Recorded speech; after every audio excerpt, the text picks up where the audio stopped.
वर्ष 6 फरवरी 2024 को छठतिला एकादशी मनाई जा रही है। इस व्रत की पौराणिक व्रत कथा के अनुसार प्राचीन काल में मृत्युलोक में एक ब्राह्मणी रहती थी। वह सदैव व्रत किया करती थी। एक समय वह 1 मास तक व्रत करती रही। इससे उसका शरीर अत्यंत दुर्बल हो गया।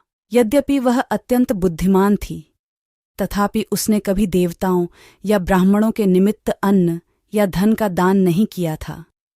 इससे मैंने सोचा कि ब्राह्मणी ने व्रत आदि से अपना शरीर शुद्ध कर लिया है। अब इसे विष्णुलोक तो मिल ही जाएगा, परंतु इसने कभी अन्न का दान नहीं किया। इससे इसकी तृप्ति होना कठिन है। भगवान ने आगे कहा, ऐसा सोचकर मैं भिखारी के वेश में मृत्युलोक में उस ब्राह्मणी के पास गया और उससे भिक्षा मांगी।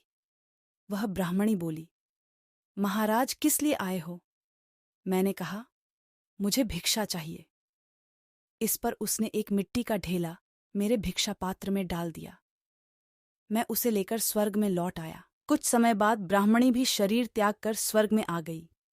उस ब्राह्मणी को मिट्टी का दान करने से स्वर्ग में सुंदर महल मिला, परंतु उसने अपने घर को अन्नादि सब सामग्रियों से शून्य पाया। घबराकर वह मेरे पास आई और कहने लगी कि भगवन, मैंने अनेक व्रत आदि से आपकी पूजा की, परंतु फिर भी मेरा घर अन्नादि सब वस्तुओं से शून्य है।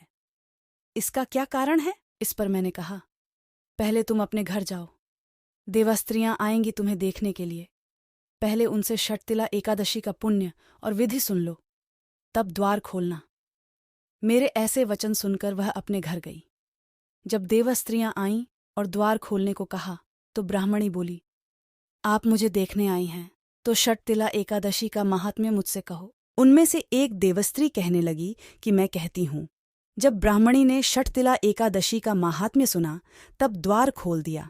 देवांगनाओं ने उसको देखा कि न तो वह गांधर्वी है और न आसुरी है, बल्कि वो तो पहले जैसी मानुषी है। उस ब्राह्मणी ने उनके कथनानुसार छठतिला एकादशी का व्रत किया। इसके प्रभाव से वह सुंदर और रूपवती हो गई तथा उसका घर अन्नादि समस्त सामग्रियों से युक्त हो गया। इस तरह इस व्रत से दुर्भाग्य, दरिद्रता तथा अनेक प्रकार के कष्ट दूर होकर मोक्ष की प्राप्ति होती है। अतः मनुष्यों को मूर्खता का त्याग करके छठतिला एकादशी का व्रत और लोभ न करके तिलादि का दान करना चाहिए।